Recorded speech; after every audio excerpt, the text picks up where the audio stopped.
BJP MP Chikhlikar के बाद अब बीआरएस लीडर को भी मराठा समाज के गुस्से का सामना करना पड़ा है। जिला परिषद के साबिक नायब सदर गंगाधर पाटिल चाबारीकर को हिमायतनगर से गुजरते वक्त रोका गया।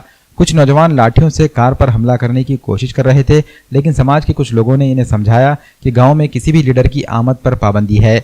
नौजवानों का गुस्सा देखकर चाबारीकर अपनी गाड़ी में बैठ गए और फौरन वहां से निकल गए।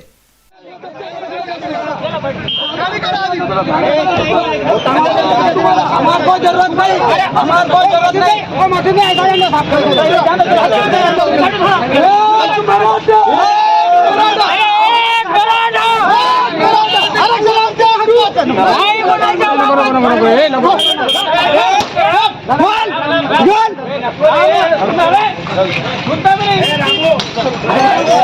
अरे नहीं लुटा मत।